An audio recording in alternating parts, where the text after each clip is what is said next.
Merci beaucoup.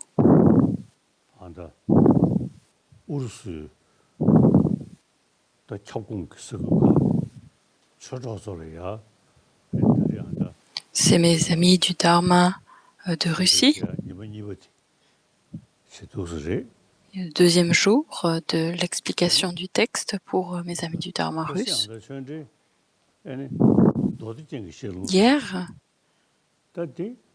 c'était la transmission et l'explication de l'ornement des sutras. L'ornement des sutras est très long, ce texte. J'ai obtenu la transmission de ce texte, mais de donner la transmission de ce texte est long. Donc, on n'a pas besoin de faire toute la transmission. Comme je vous ai dit, je vais donner une petite introduction au bouddhisme et à la suite de cela, de faire cette pratique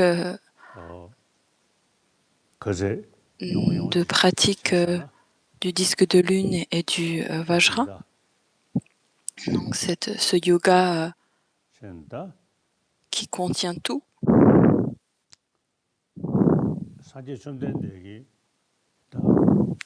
Le Bouddha,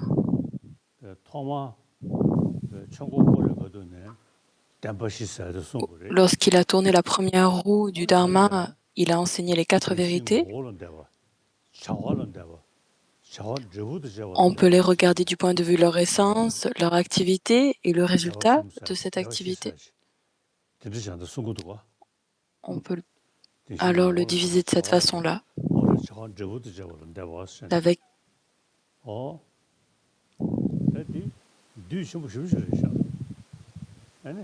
ça, c'est un grand résumé, en fait. Ça condense tout. La vérité de la souffrance, la vérité de l'origine, la vérité de la cessation et la vérité du chemin, ces 4 vérités-là. Il a donné cet enseignement-là qui condense absolument tout. Ces 4 vérités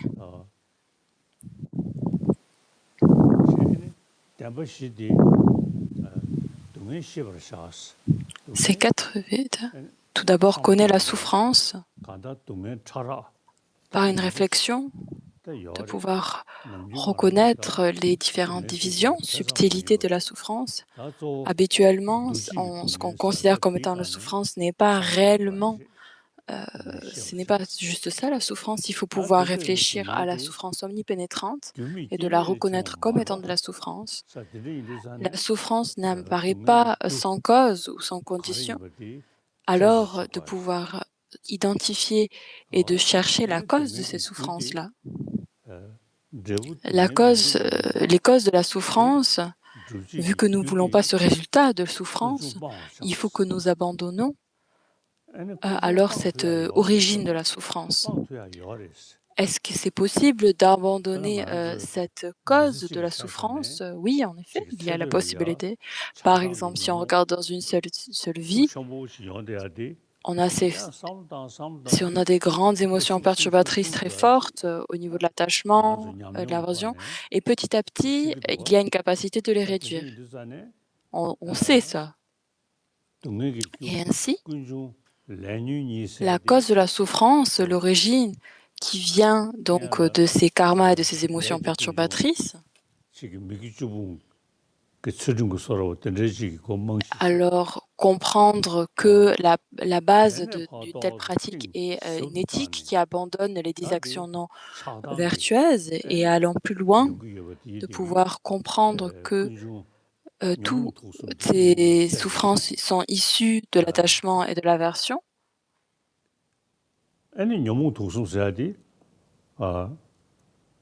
Ces 3 poisons avec l'ignorance, la nature claire et lumineuse de notre esprit est présente, mais c'est quelque chose que les 3 poisons, en fait, sont ces états d'esprit qui contrecarrent, qui obscurcissent cette nature claire et lumineuse. Ces 2 états d'esprit, donc la nature claire et lumineuse qui est vertueuse et les émotions perturbatrices, de pouvoir comprendre que l'origine de la souffrance, la cause de la souffrance, l'origine, on peut contempler son opposé, de comprendre que les émotions perturbatrices n'ont aucune base valide, ne reposent sur rien de concret, et de comprendre alors que tous ces états d'esprit, tels l'attachement à l'aversion, qui naissent, ont aucune raison d'être réellement présentes. Les émotions perturbatrices sont alors, suite à une réflexion, sont basées sur rien, ne tiennent pas de... elles sont seulement arrivées par la force de l'habitude. Il y a un antidote, et en plus, si on s'en remet à cet antidote, alors il y a capacité de réduire ces émotions perturbatrices-là. Et c'est quelque chose que l'on comprend, que l'on sait, en fait. Et c'est par l'expérience. Les karmas, les émotions perturbatrices, qui sont l'origine et le principal entre les deux, c'est les émotions perturbatrices. En s'appuyant sur les antidotes, on peut créer une habitude et petit à petit, la force de ces émotions perturbatrices-là vont être réduites. Obtenir la cessation, ça c'est quelque chose que nous devons réellement prendre du temps à réfléchir dessus. Notre conscience immédiate, c'est quelque chose qu'on a l'impression qui n'existe pas parce que toutes ces souillures sont adventices, sont temporaires, sont éphémères, mais sont toute notre vie. Donc ce n'est pas une séparation, une cessation qui est temporaire, c'est nous avons des habitudes avec les émotions perturbatrices qui est pas juste une vie, mais de vie en vie. Donc il y a une très forte habitude pour leur existence. Une pratique, si on arrive à développer une pratique de l'esprit clair et lumineuse, tout comme il est présenté dans les tantras,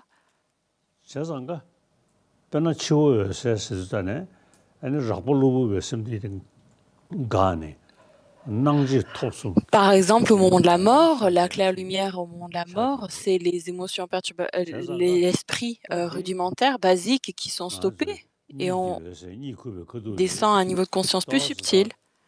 Et c'est un peu semblable au moment de notre sommeil, et on peut s'entraîner au moment de l'endormissement. On peut reconnaître en fait cette absorption de la conscience grossière dans la conscience subtile. La nature claire et lumineuse de l'esprit,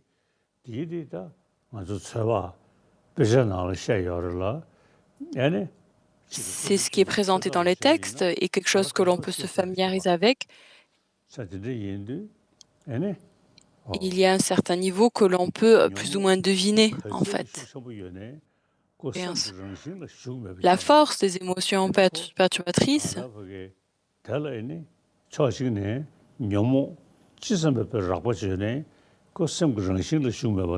masque la nature claire et lumineuse de l'esprit, mais ce sont des états d'esprit qui sont erronés, alors en s'appuyant des antidotes, elles peuvent être éliminées. Et c'est pour ça que les antidotes, eux, sont réellement en accord avec la réalité, qui permettent de contrecarrer ces émotions perturbatrices qui ne le sont pas. La force de ces émotions perturbatrices, peu importe la quantité, la puissance, la force de ces émotions perturbatrices, elles ne peuvent pas souiller ou entacher la nature claire et lumineuse de notre esprit. Et là, cette qualité de clarté, de luminosité, et c'est quelque chose que l'on doit contempler, que l'on doit garder à l'esprit finalement.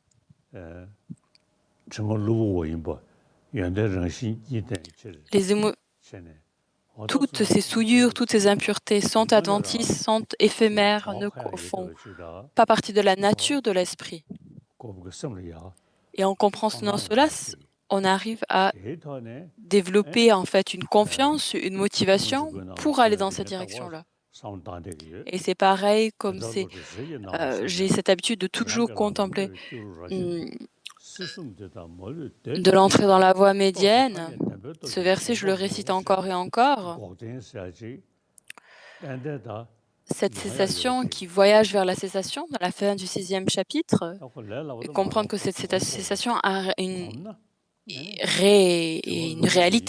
C'est pas facile, mais par l'habitude, on peut y arriver. Toutes ces émotions perturbatrices, toutes ces souillures, plus, et la nature de claire et lumineuse de l'esprit est dénuée de toute souillure, de toute tâche, de réellement comprendre que c'est la réalité, la nature de notre esprit, nous permet en fait de comprendre que la cessation est une réelle possibilité. Petit à petit, quand on se familiarise ainsi,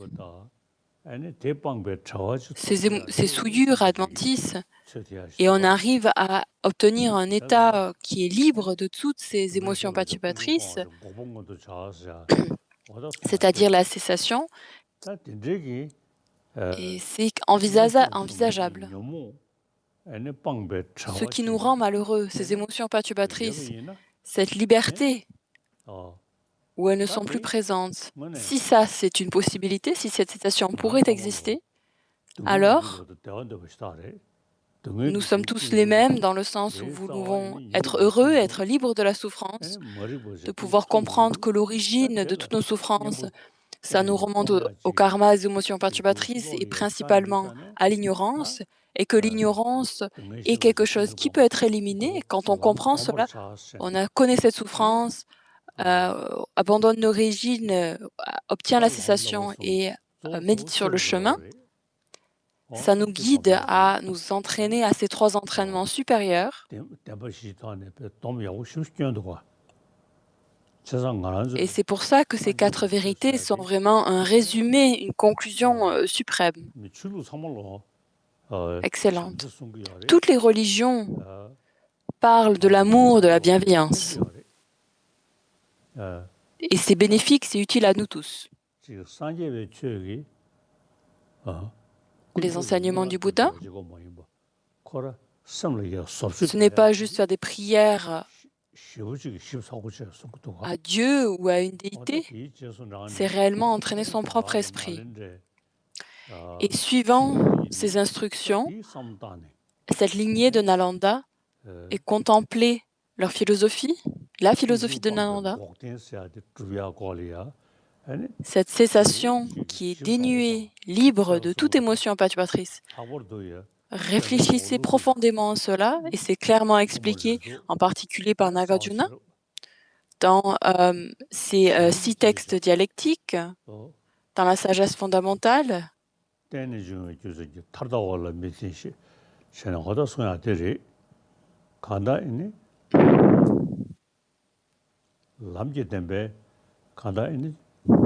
La vérité du chemin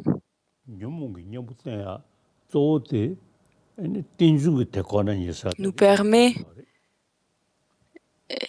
pour éliminer en fait ces émotions perturbatrices, ça va être principalement se remettre à cette sagesse qui réalise l'incité, l'ignorance et cette saisie d'existence propre.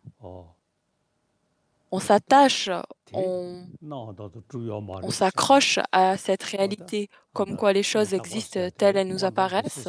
Il y a une existence objective, et l'approche un petit peu de ce sens-là, de cette production interdépendante. Et il y a quelque chose derrière tout ça qui est important à personnellement que chacun d'entre nous comprenne. Qu'il n'y a rien qui existe de façon objective. On ne peut pas trouver une essence objective. Les choses existent, mais elles existent en dépendance, en relation à l'une à l'autre. Vu qu'elles n'existent pas de façon objective, c'est une simple désignation. Et c'est cette idée-là qui se présente à nous. C'est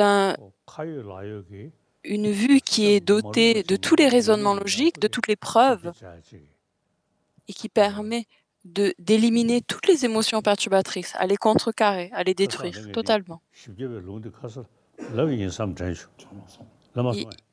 Il me semble que hier j'ai cité ce verset des 400 stances d'Aryadeva.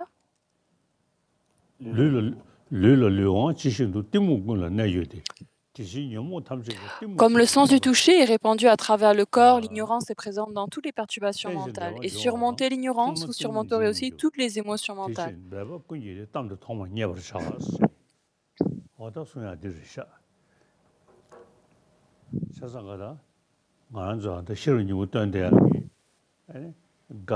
Lorsqu'on récite le sutra du cœur, Gate Gate Parasam Gate Bodhisoha, et ça montre en fait la progression de l'entraînement de l'esprit, de pouvoir comprendre toutes les différentes choses à abandonner, les réalisations que nous devons avoir, qui se produisent progressivement dans notre esprit, et Bodhisoha qui nous amène à cet état de bodhéité.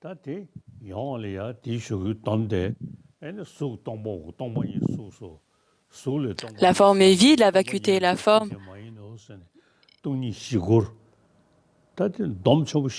qui nous montre en fait la base sûre de la vacuité. La forme est vide, la vacuité est la forme. La vacuité n'est rien d'autre que la forme, la forme n'est rien d'autre que la vacuité.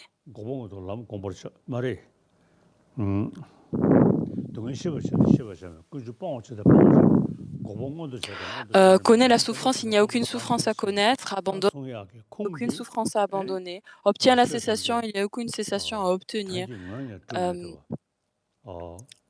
Médite sur le chemin, il n'y a aucun chemin sur lequel méditer. C'est-à-dire que toutes ces choses-là existent par simple désignation, aucune réalité objective. De comprendre cette incité de la production interdépendance, qui signifie que rien n'existe tel et nous apparaît, ce jeu qui semble exister, mon corps, mon esprit, ma parole, ces trois choses-là, ce jeu qui possède ces trois choses-là, mais si on essaie de le désigner, de le trouver, de le pointer du doigt, il est tout à fait introuvable. Mon corps, ma parole, mon esprit. Celui qui possède ces trois choses, ce jeu, où est-il?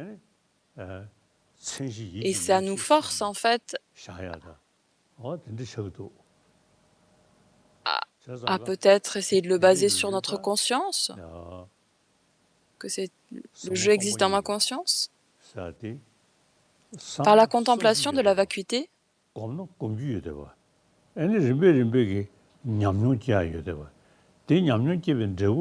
peut petit à petit vraiment changer notre façon de penser, changer nos habitudes et a la capacité d'éliminer cette saisie d'existence propre.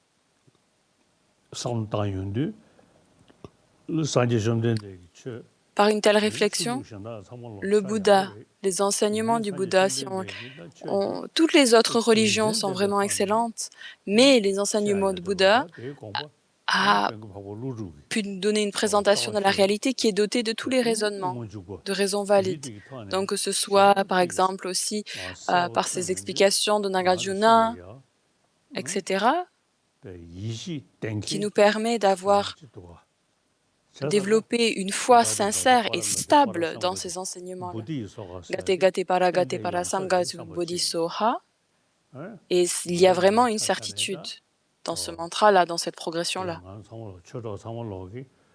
Tous mes amis, réfléchissez ainsi.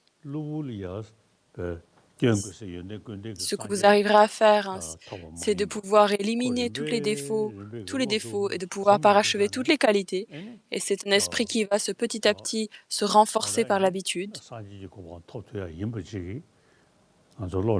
Et alors, il y aura cette possibilité d'obtenir cet état de bodhéité.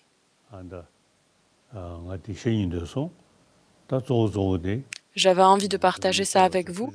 Et la chose principale, connaît la souffrance, abandonne l'origine, médite sur le chemin, obtient la cessation et médite sur le chemin. Et tous les enseignements, c'est-à-dire tout le Kagyu, tout le Tengyur, ils sont inclus dans ces quatre vérités. Donc, faisons pas juste des prières, étudions. Quand on commence notre étude, tout d'abord une sagesse dérivée de l'écoute, ensuite la contemplation, dérivée de la contemplation.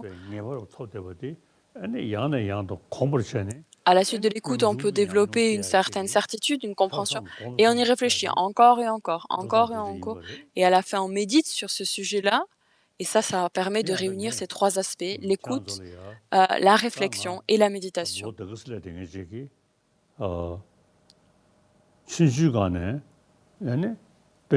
Depuis petit, j'ai étudié les textes et j'ai réfléchi à ces différents textes. Et je vois clairement que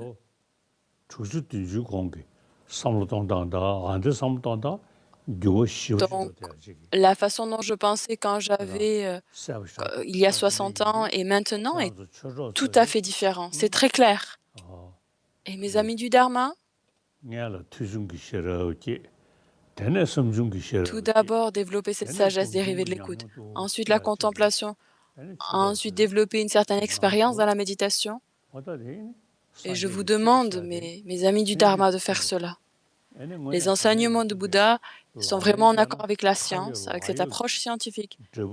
Si on peut mettre ces enseignements en pratique, il y a vraiment un résultat qui est vraiment, comment dire, quelque chose de très terre à terre, de vraiment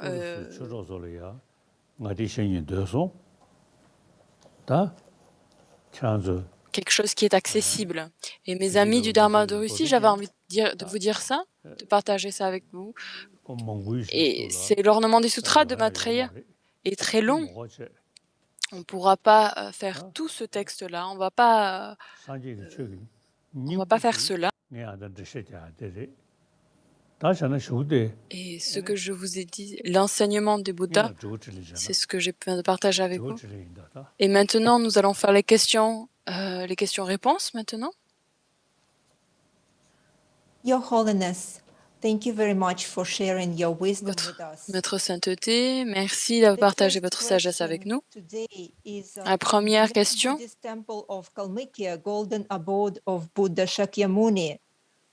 La demande d'or du Bouddha Shakyamuni en Kalmykia.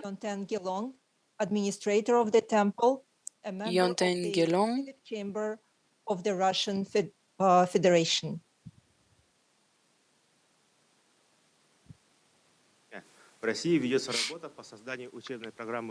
Votre sainteté.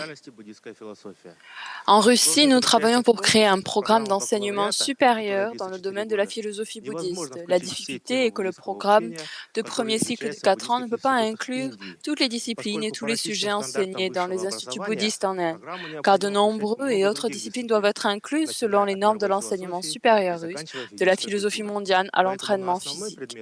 Par conséquent, le sujet principal du bouddhisme ne dispose pas de beaucoup de temps et d'enseignement. Veuillez nous donner des conseils sur la façon de raccourcir le programme d'études et quelles sont les disciplines bouddhistes qui doivent être incluses dans le programme du premier cycle et celles qui peuvent être laissées pour l'étude des études, pour des études, pour des recherches personnelles. Ça, c'est très important, en effet.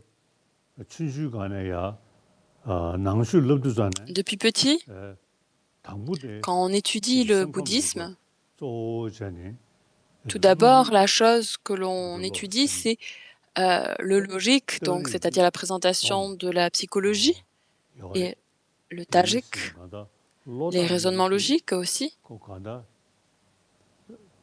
Donc le logique et le tajik, l'esprit et le facteur mentaux et les raisonnements logiques sont les deux choses avec lesquelles on débute.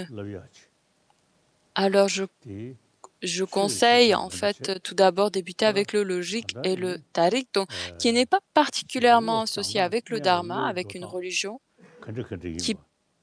de pouvoir expliquer comment on peut tout d'abord entraîner son esprit, de donner une présentation donc de la division des esprits en 7, et alors ensuite de pouvoir réfléchir comment est-ce qu'on peut prouver ou développer un raisonnement logique pour prouver les choses. Alors là, ça nous amène à l'étude du tarik, afin de pouvoir accroître notre intelligence, de pouvoir avoir une approche qui est simplement académique.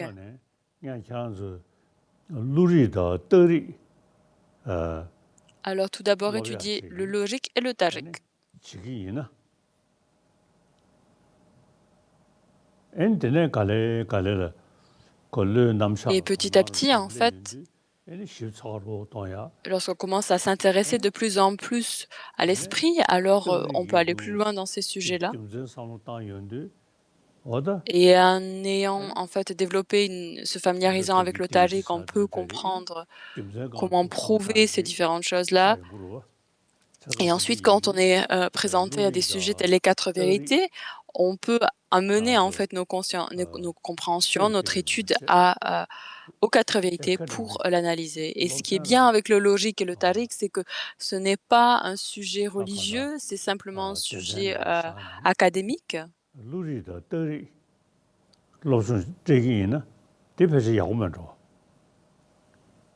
Et je pense que ce serait plutôt pas mal de se pencher sur le logique et le tariq. Ensuite, question suivante. Your Holiness, the second question is from the Buddhist temple Gunzechune in St. Petersburg.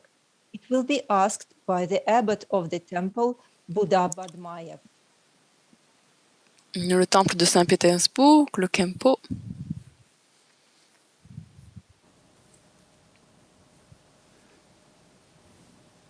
Украшение махаянских сутр Ода-Кёнг в начале 3 главы говорится... Le chapitre 3 du Mahayana Sutra Lamkara dit qu'il y a 4 caractéristiques du refuge dans le Mahayana. Pouvez-vous nous en dire quelques mots? Y a-t-il une différence entre le refuge dans le Theravada et le Mahayana?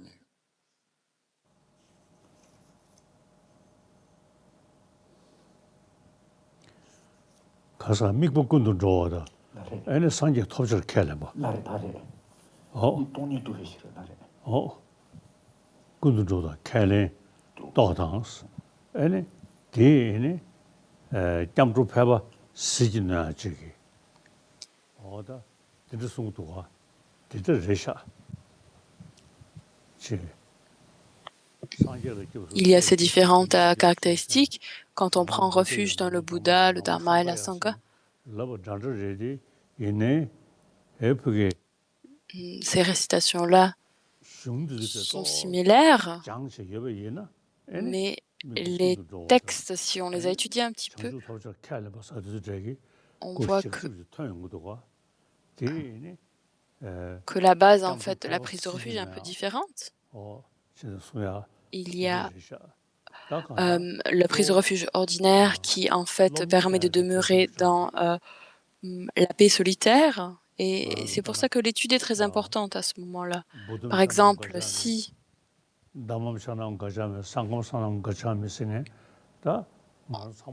on récite cette prière de refuge, que ce soit en sanskrit, en pali, peu importe, qu'est-ce que c'est le Bouddha? Comment est-il? Qu'est-ce que le Dharma? Qu'est-ce que le Sangha? Qu'est-ce que la Sangha? Qu'est-ce que le Bouddha, le Dharma et la Sangha? Lorsque ceci a été expliqué, ça nous permet en fait de développer une certaine compréhension que c'est quelque chose de très particulier, très unique. Et ça nous ramène toujours à l'importance d'étudier les textes. Les enseignements du Bouddha, ce dharma-là présenté par le Bouddha, vraiment de le considérer comme un sujet universitaire, un sujet connaissance générale. Et si on arrive en fait par la compréhension du dharma à développer une foi, alors en fait de personnellement vouloir pratiquer le dharma et le véhicule de la tradition sanskrit, alors va venir. Question suivante. Académie bouddhiste d'Anguisky. Добрый день, Ваше Святейшество.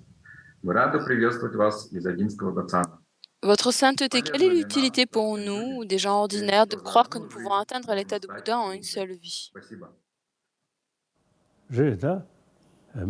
mais 바로도 침배 슝주 나눠라 치지 리지를 상기했어야지. Dans les textes de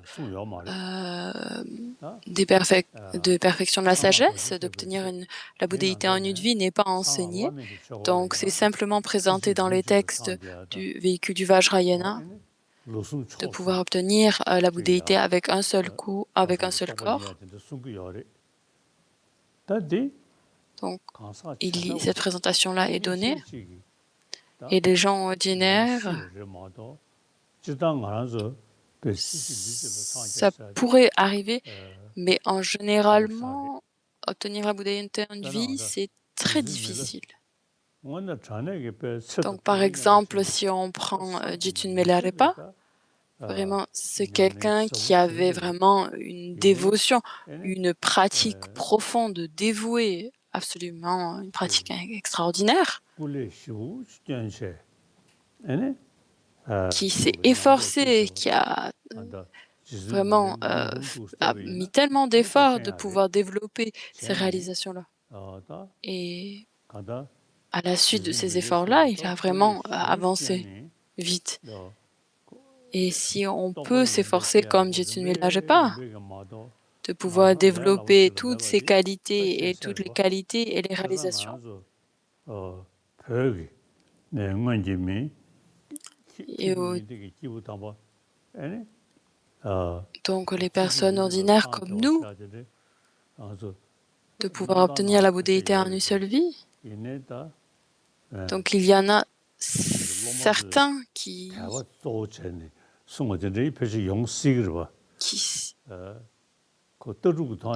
se rapprochent un petit peu et certains élèves qui ont vraiment une foi immuable. Donc il y a aussi une possibilité, mais vraiment d'arriver à faire ça immédiatement, de progresser si rapidement, c'est vraiment quelque chose de compliqué, quoi.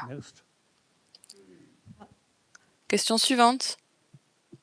Your Holiness, the next question is from the Center of Aryadeva in St. Petersburg, which is part of the Centre Aryadeva, Saint-Pétersbourg. will be asked by Alexei Yereev. Здравствуйте, Ваше Святейшество. Dans les 8 versets pour l'entraînement de l'esprit de Geshe Langri Tampa, qui dit chaque fois que je serai en compagnie d'autrui, je me considérerai comme le plus bas de tous. Votre sainteté, notre question est la suivante. Comment combiner cette instruction avec la fierté divine qui est nécessaire aux pratiques tantriques?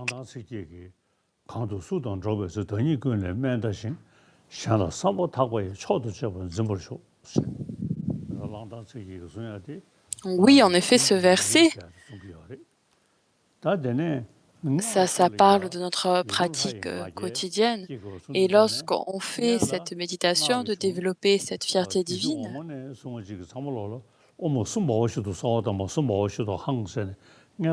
tout d'abord, il y a ce mantra de la vacuité, où on médite sur la vacuité et qui considère que nos agrégats, que ce jeu qui est désigné sur la base de ces agrégats sont vides.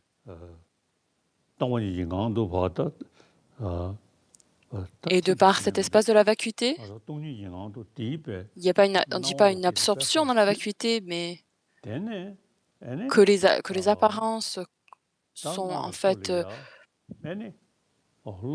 questionnées, remises en question, et que cet état d'esprit qui est grossier et que cette sagesse, cette conscience plus subtile, claire et lumineuse, en purifiant cet état d'esprit qui est grossier en méditant sur la vacuité, cet esprit le plus subtil, et si on regarde en fait les textes qui vont avec le yoga insurpassable, qui nous permet d'accéder alors à cette nature claire et lumineuse de l'esprit par la pratique, avec une certaine compréhension de cela.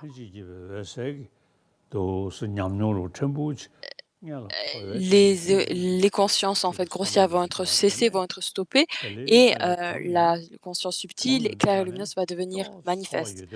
Par la force de l'habitude, on peut développer un certain goût pour ce que ça signifie.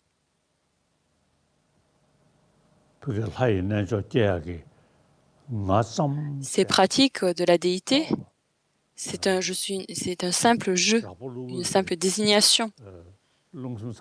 Cet état d'esprit grossier, tous les gouttes et les vents sont regroupés, et ce jeu qui est désigné sur la base de ces agrégats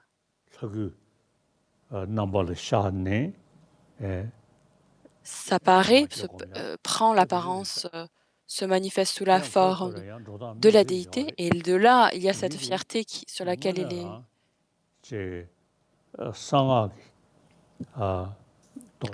C'est une pratique donc liée au tantra.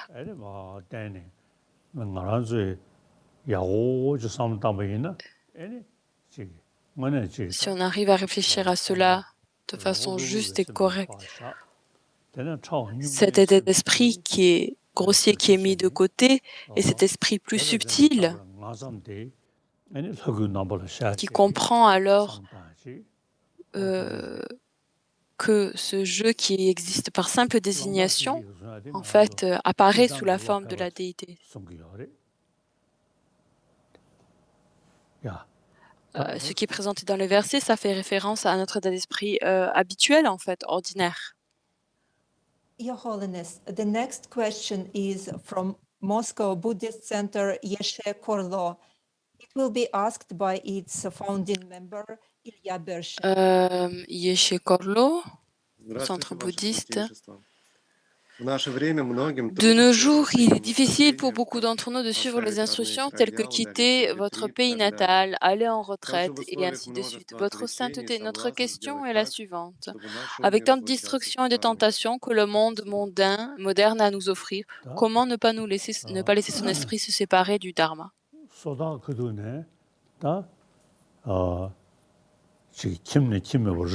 Les pratiques.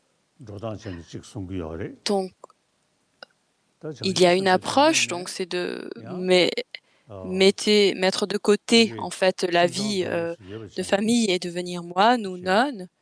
Mais dans la voie du bodhisattva, c'est tout en ayant une famille. Par exemple, Marpalotsawa,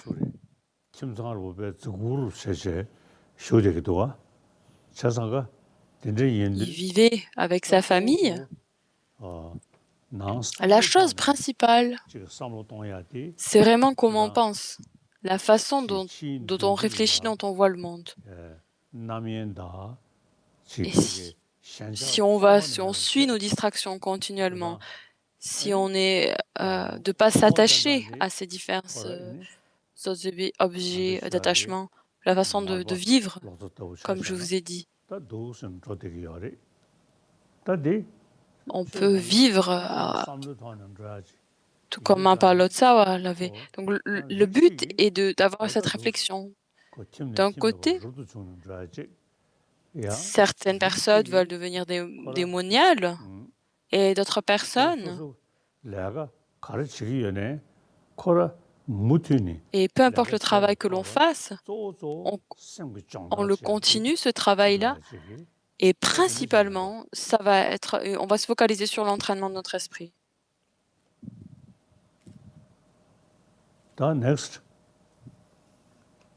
Question suivante. Your Holiness, the next question is from the Moscow Buddhist Center, Ganden Tendarling. part of the Foundation for the Preservation of the Mahayana Tradition. It will be asked by Tatiana Ilina. Ваше Святейшество, доброе утро. Сейчас много людей умирает преждевременно. Beaucoup de gens meurent prématurément aujourd'hui du cancer et d'autres maladies.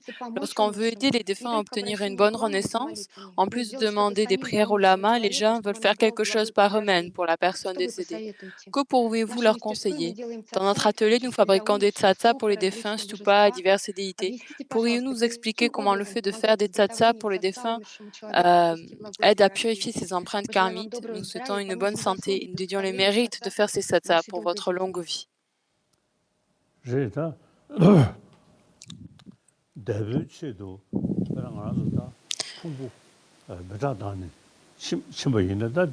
Donc que l'on brûle notre corps,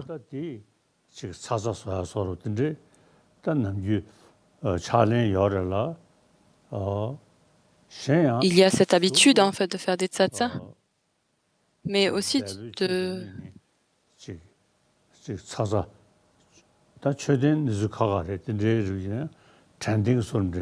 les stupas, c'est un peu différent.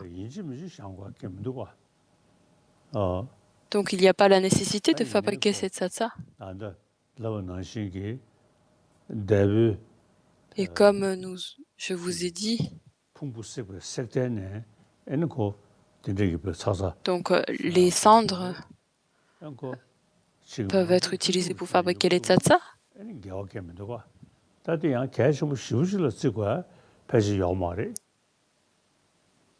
Donc, c'est pas nécessaire de considérer comme quelque chose de très important à faire. Ça dépend de notre esprit pour que ça devienne une action vertueuse. 다데 가다 에네 데브 시기 불데기 돈에 사람들 예비이나 고지주스 Fabriquer. 에네 데브 체도 미니 Ça permet en fait de nous rappeler que 시기 저주나 에네 장주 상고며 동력이 다 고며 에네 de pouvoir 에네 시기 모두 배워 차샤나 에네 파고전에서 캔 de méditer sur la vacuité, de méditer sur la bodhicitta, de pouvoir réciter par exemple le mantra de Mani. Pendant donc 100 000 aussi, il y a cette pratique aussi à faire. C'est bénéfique lorsque quelqu'un meurt. Et lorsque quelqu'un était donc a été décédé, j'ai récité 600 000 mantras de Mani et c'est bénéfique. Ça permet en fait de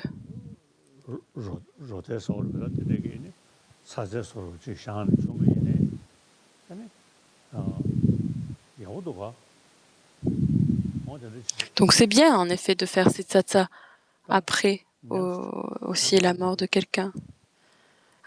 Question suivante. Your Holiness, the next question is from Garchen Jansemhan Center of Jigun Kagyu tradition in Moscow.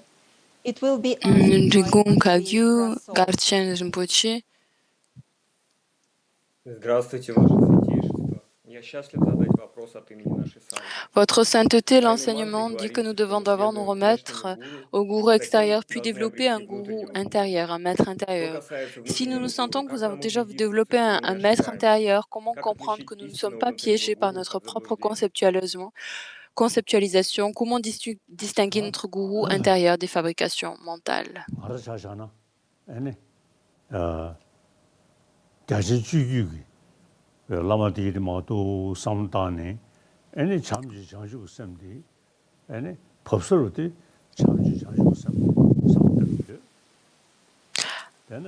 Donc principalement, ça va nous amener en fait à ces maîtres de ces deux lignées. Par exemple, donc ceux de la vaste conduite, donc ça va être les maîtres de la bodhicitta, et ceux de la vacuité, donc les maîtres de la vue profonde.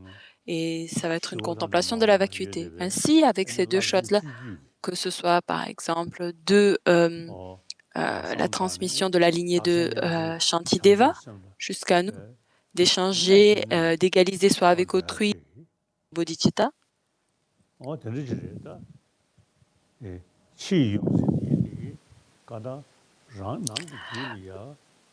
Les maîtres extérieurs, bien sûr, dans notre esprit à l'intérieur, nous avons en fait ces deux voies, en fait, de la vaste conduite et de la vue profonde. Il permet en fait le maître extérieur de réveiller en fait ces empreintes qui sont en nous. Et la méditation sur la vacuité, l'amour, la bienveillance, égaliser ça avec soi, avec autrui. Cette méditation, la chose principale, donc par la condition de maître extérieur, ça permet de réveiller et d'éveiller en nous notre maître intérieur.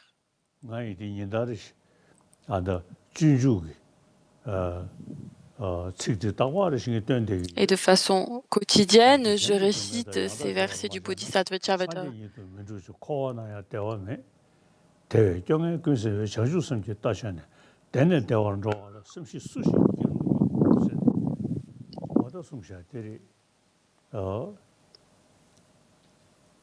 Ces versets du Bodhisattva Charvatara qui nous invitent à méditer, à échanger, à égaliser soi avec autrui, qui permet de comprendre que dans le samsara, mis à part faire cela, dans le samsara, il n'y a aucune forme de bonheur. Et de temps en temps, je récite ces versets-là et de temps en temps, j'ai une certaine, un certain goût pour ce que ça signifie. Euh, Si on ne pratique pas l'échange sincère de soi avec pourra obtenir l'état d'éveil suprême. Il n'y a pas de bonheur dans le samsara. Et en effet, si on ne pourra pas obtenir la bouddhéité sans une telle pratique. Et dans le monde dans lequel nous nous trouvons, il y a tellement de problèmes. La plupart des problèmes, c'est parce qu'on est focalisé sur mon bonheur, ce que je veux, et on oublie totalement le bonheur et le bien-être des autres. Et dans le samsara, il n'y a aucune forme de bonheur possible.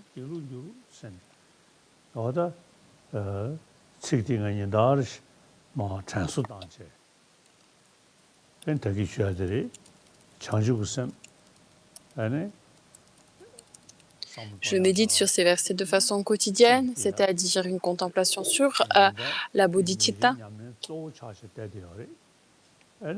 Et c'est mes pratiques vraiment principales qui sont associées avec la vue profonde et tout en me remémorant toutes les qualités de tous les êtres du passé, de cette lignée-là.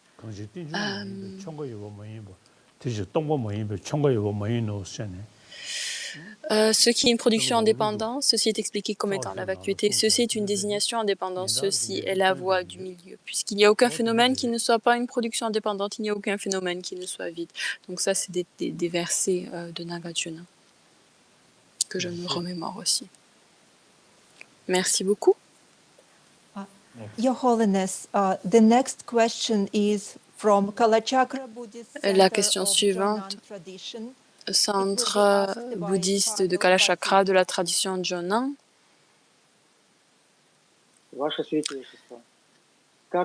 Quelle est la meilleure façon de pratiquer l'approche non sectaire de Rimé? Quels sont les rituels et les pratiques communes que vous recommandez d'effectuer?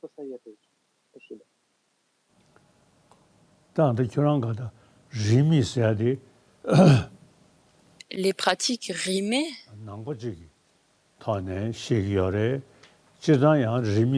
c'est...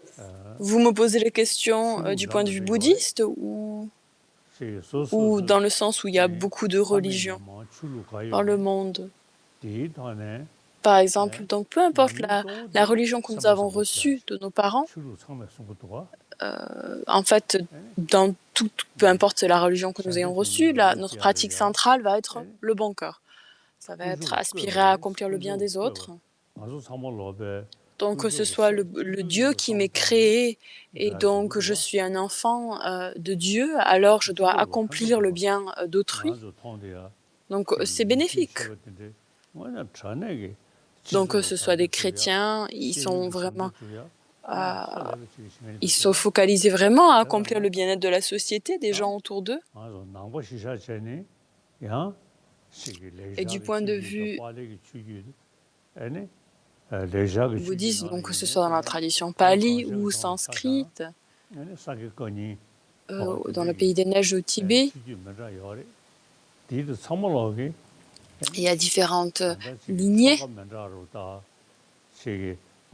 En effet, il y a différents rituels et pratiques à faire, différentes récitations, mais à la fin, vraiment, ça nous ramène toujours à la même chose. Et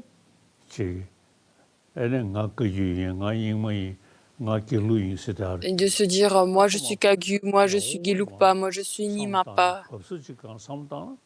Si on réfléchit bien, on se rend compte que, au final, on médite sur cet amour bienveillant, sur la bodhicitta, sur la vacuité, sur les différentes méditations des gurus yoga, des déités, yoga des déités, etc.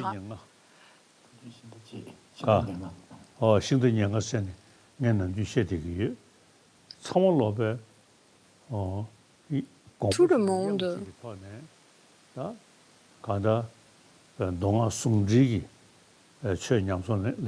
il y a cette association, en fait, dans toutes les traditions tibétaines, du sutra et des tantras. C'est commun. Your Holiness, the next question is from Polina Pakulova, a member of Dripun Gaman Center Foundation, Moscow. De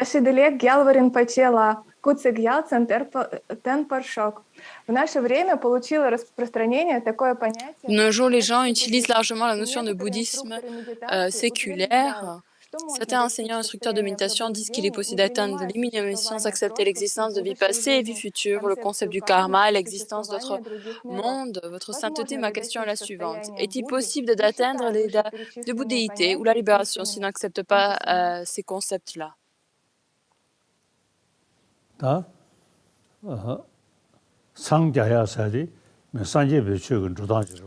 La bouddhéité, donc ça va être associé au bouddhisme, afin de pouvoir obtenir la bouddhéité.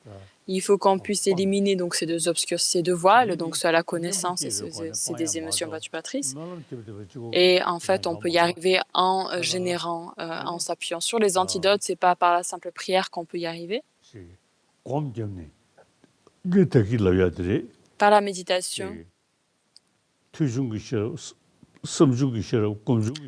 Cette sagesse dérivée de l'écoute, de la contemplation et de la méditation qui permet en fait de renforcer, de nourrir, de faire grandir notre esprit.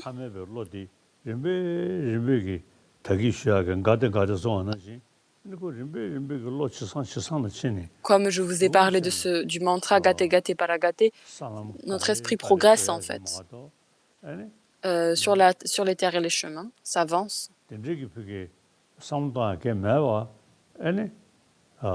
Et sans réfléchir, sans aucune réflexion,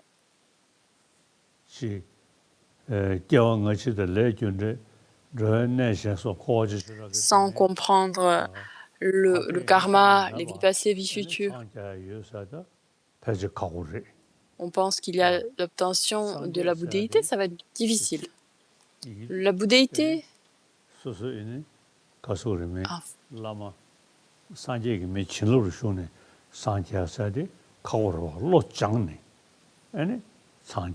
par la bénédiction d'une personne, obtenir la bouddhéité, c'est très difficile. Donc c'est vraiment, ça dépend de notre entraînement de notre esprit.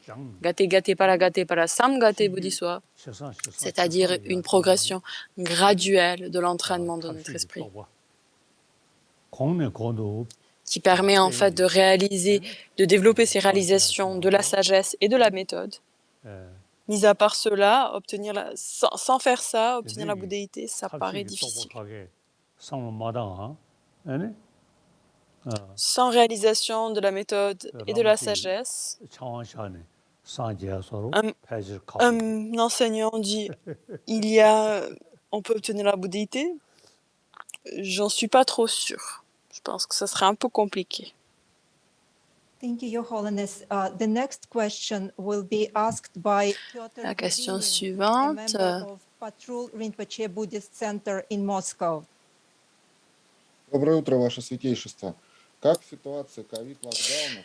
Dans la situation actuelle de confinement du Covid, il est très difficile pour les pratiquants bouddhistes vivant dans les grandes villes de se rencontrer, de pratiquer ensemble. Pourriez-vous nous donner des conseils? Comment pouvons-nous maintenir un sentiment de proximité, une aspiration à la pratique, ainsi que renforcer notre lien avec le Dharma et les enseignants bouddhistes? En effet, oui. Cette maladie a bloqué en fait notre capacité de se regrouper, de se retrouver.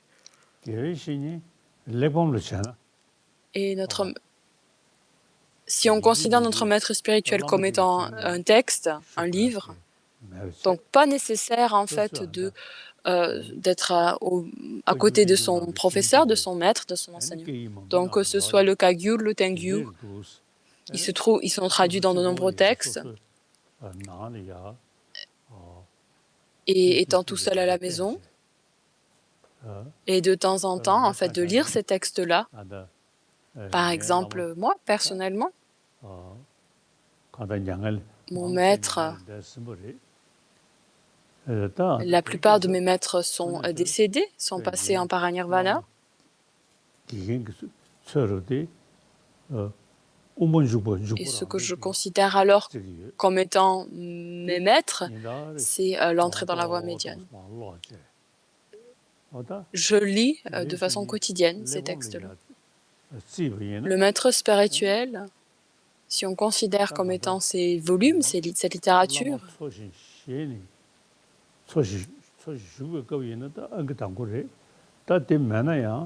donc le mieux, bien sûr, c'est quand notre maître est vivant, c'est le numéro 1, c'est le top, ça. Mais tous ces différents textes qui prennent leur source authentique en Inde, on peut les garder à l'esprit et les considérer comme notre maître parce qu'ils nous présentent les méthodes pour transformer notre esprit.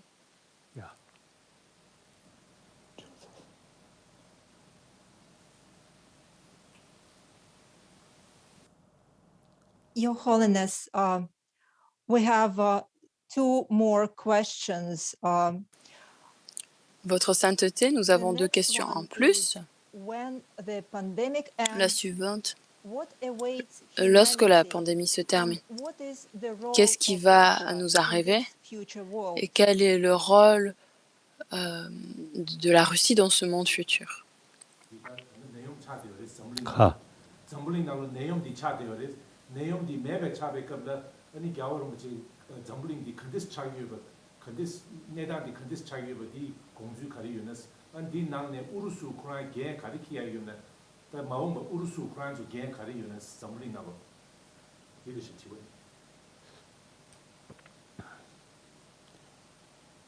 네, 산에게 범네. 지금 졸업이길래 러시아 Géographiquement, la Russie, c'est un pays très important. Cette partie du monde est très importante. Et ensuite, vis-à-vis du bouddhisme, traditionnellement, beaucoup de Russes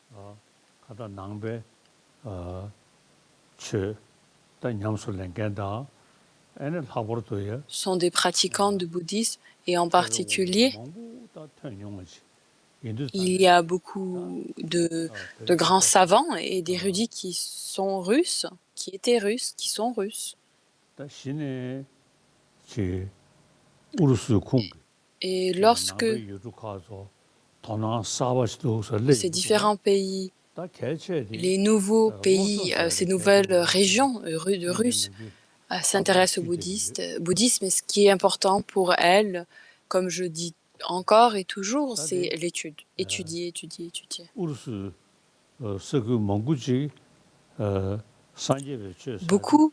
de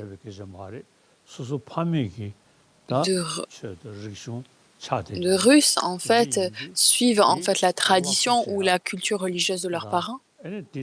Et en fait, là, c'est une question plutôt de raviver en fait cette culture-là, cette religion-là, et d'étudier et de la préserver. Bien sûr, les richesses, en fait, ça permet de préserver cette richesse de nos parents.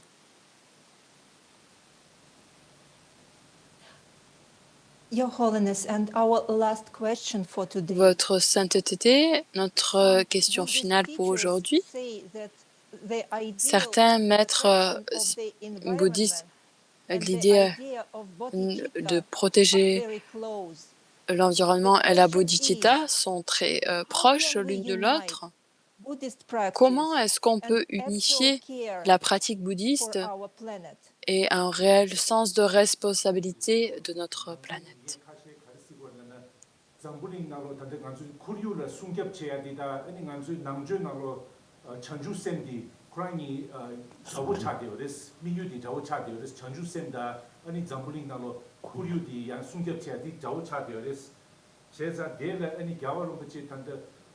남배 냠레다 안디네 잠블링나로 다 쿠리우라 숨겹체야디 데라 겨울지 공주 카리요스 디니야 저와 차기 유네면서 전주 쌤디다 아니야 쿠리우라 숨겹난 거야디 다 말한저 아니 레자게 추주기 심전 탐제스는 아주 쓰여봐. Notre tradition sanscrite, donc tous les êtres sensibles. On parle de tous les êtres sensibles. Donc de ces 3 mondes, Bien sûr, on considère tous les êtres, mais ici, il faut qu'on soit un peu pragmatique. Nous vivons ici, et qu'est-ce qu'il y a autour de nous, dans notre environnement? Il y a les humains, il y a tous ces environnements, toute cette écologie. Il y a 7 milliards d'humains sur cette planète qui veulent le bonheur, ils ne veulent pas souffrir. Ainsi, tous les êtres sensibles qui s'intéressent alors à l'environnement ont cette responsabilité de protéger et de préserver l'environnement. On dit tous les êtres, pour le bien de tous les êtres. En particulier, on vit sur cette planète, il y a 7 milliards d'humains. Il faut que l'on considère, comprendre que toutes ces personnes-là veulent le bonheur. Ils veulent avoir un état d'esprit tranquille, être en bonne santé. Et bien sûr, ça c'est fortement connecté avec notre environnement. Et quelqu'un qui contemple la bodhicitta, alors la protection de l'environnement va arriver en fait tout à fait naturellement, cette protection et cette responsabilité de protéger l'environnement. Voilà, c'est tout. Your Holiness, thank you very much for your teachings. Merci, Votre Sainteté, pour vos enseignements et d'avoir répondu à nos questions. Maintenant, je vais inviter le Tulku Rinpoche, le représentant en Russie de Sa Sainteté le Dalai Lama. For closing remarks.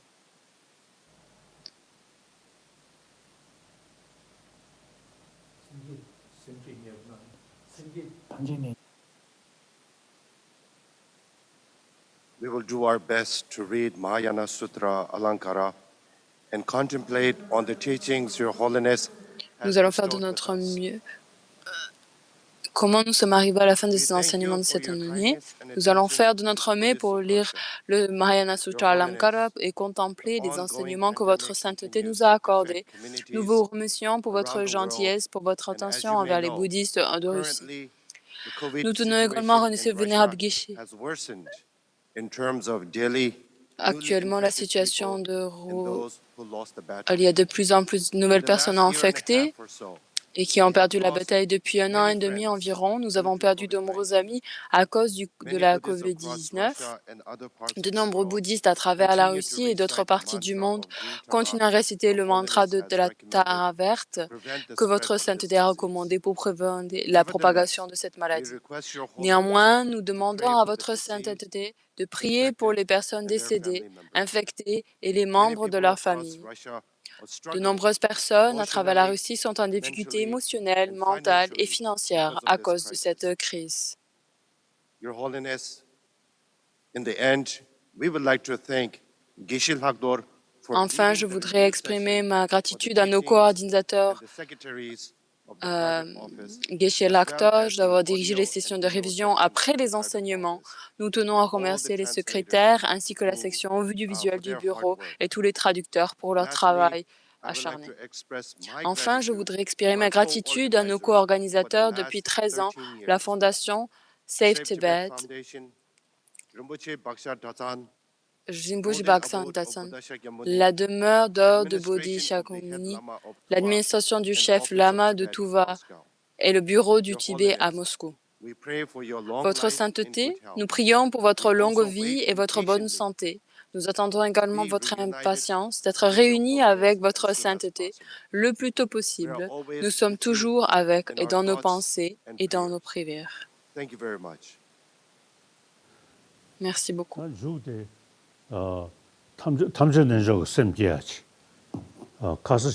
Et donc maintenant, nous allons faire cette pratique comme nous avons fait hier, générer l'esprit d'éveil avec donc cette yoga qui réunit tout.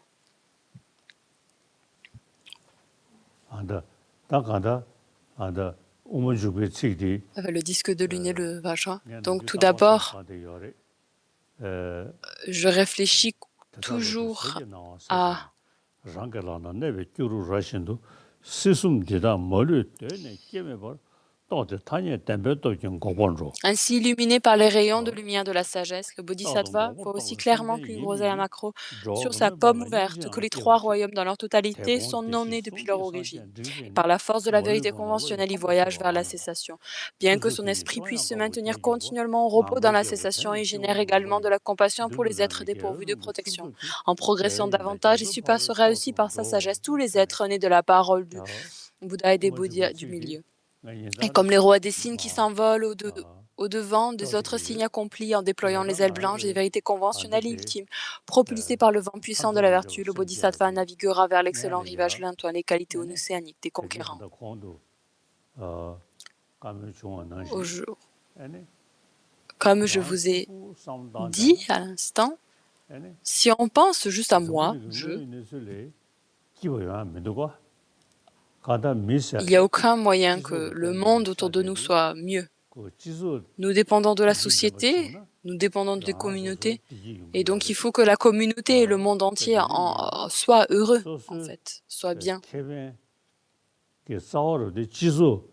De comprendre que tous les bienfaits, toutes les bonnes choses que l'on a dépendent de la société. On peut comprendre la société dans le monde tout entier, finalement. On peut élargir, de comprendre que le monde entier, si le monde est heureux, alors on sera heureux. Si le monde souffre, alors nous allons souffrir. Et de comprendre que tous les êtres sensibles, et en particulier donc tous les êtres présents sur cette terre, c'est-à-dire les humains et les animaux, etc., tout le monde veut le bonheur. De comprendre, afin qu'ils puissent avoir le bonheur, ça dépend en fait de pouvoir discipliner son esprit. Les animaux, ils n'ont pas vraiment cette capacité de réfléchir à très long terme, mais dans l'immédiat, les animaux aussi, ils veulent être heureux, ils veulent être tranquilles. Et on peut en fait les aider à être tranquilles.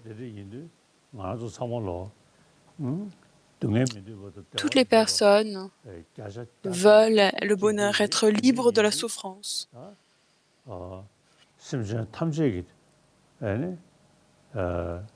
Tous les êtres sensibles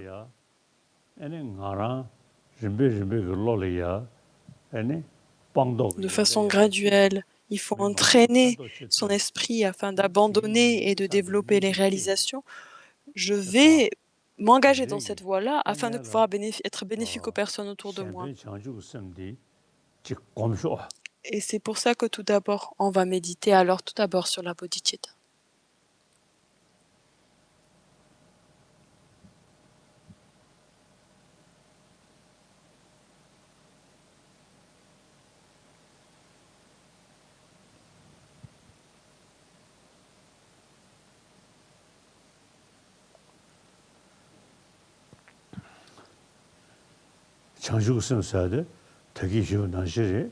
La bodhicitta, comme je vous ai dit, c'est un esprit qui vise à accomplir le bien des autres. Et c'est un état d'esprit qui est, en fait, apporte tellement de bienfaits à 100%. Donc tout d'abord, on a cette bodhicitta d'aspiration. Ensuite, on a cette bodhicitta, cette aspiration. Que l'on fasse les pratiques des déités ou pas, peu importe. On visualise alors un disque de lune blanc.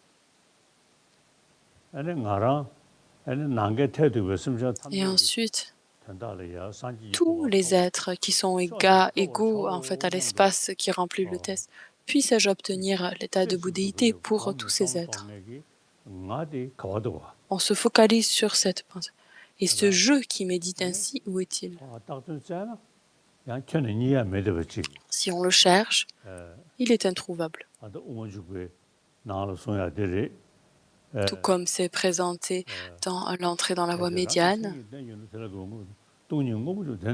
Si les caractéristiques intrinsèques que constituent la base des phénomènes, lorsqu'on soumet ces objets à l'analyse en dehors de la seule réalité de l'absolu, on ne trouve rien qui perdure la vérité conventionnelle des gens ordinaires ne doit pas être analysée. Et de son cas, pas aussi. Donc la vacuité dissipe le nihilisme, la production interdépendance et élimine l'éternalisme, vu que rien n'existe par son propre côté. Tout est une simple désignation sur la base des phénomènes. Le phénomène existe, bien sûr, mais c'est une simple apparence. Mis à part cela, quelque chose qui existerait de plus, qui aurait vu que c'est une désignation indépendante, ça permet de dissiper l'éternalisme. Et ça nous amène alors à la méditation sur la bodhicitta. Ensuite,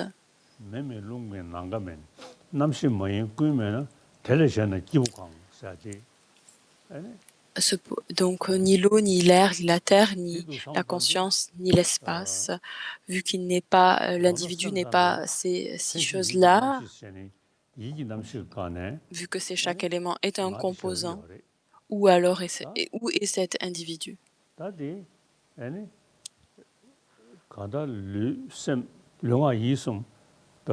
Le corps, l'esprit et la parole, que l'on voit qu'ils sont vides, il n'y a aucune de ces choses-là est en fait une caractéristique du moi, du je, et on a l'impression que le je est alors inexistant.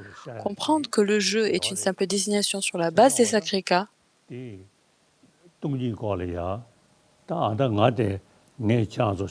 et en contemplant le sens de la vacuité, c'est ce que je suis en train de vous enseigner le dharma. Et donc il y a un certain je. J'enseigne le dharma, je vous dis ceci, je vous dis cela, mais mais ce jeu est tout à fait introuvable, alors il n'existe pas tel il nous apparaît.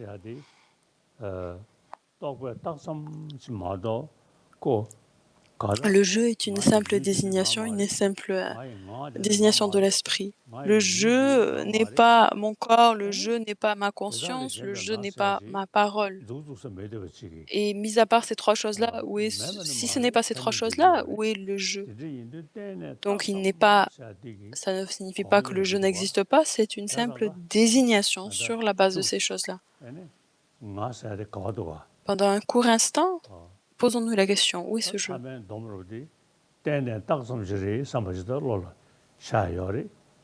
Et nous devons arriver en fait à cette conclusion où le jeu est une simple désignation en dépendance.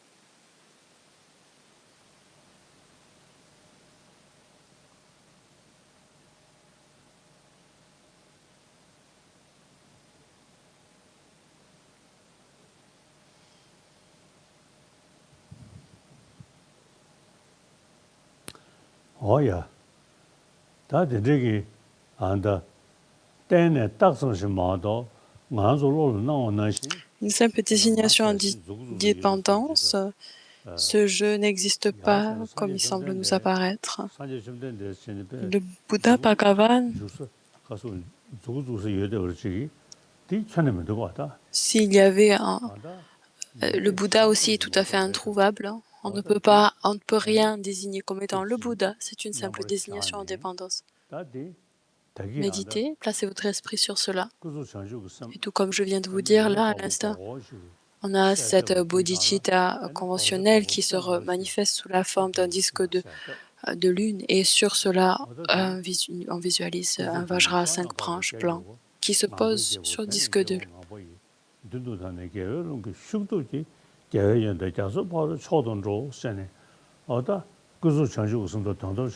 Pouvoir progresser et aller au-delà de cet océan de qualité des concurrents.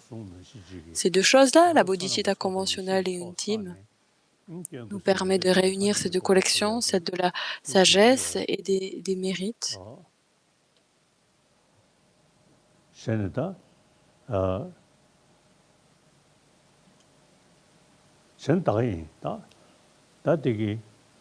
Voilà.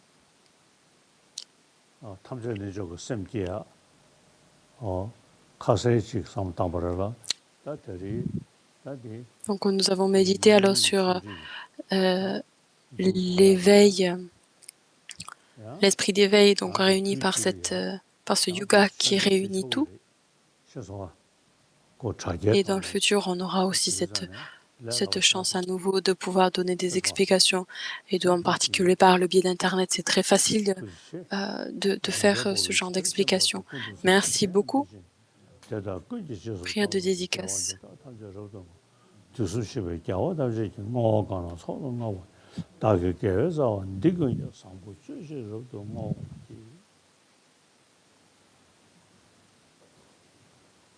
도당 공부 전에서 세제게 장가 영수자신 저선한테 누구죠 나도 신이는 소소티 라저로 밑에 다시 담배면 개면용도 쇼 어두시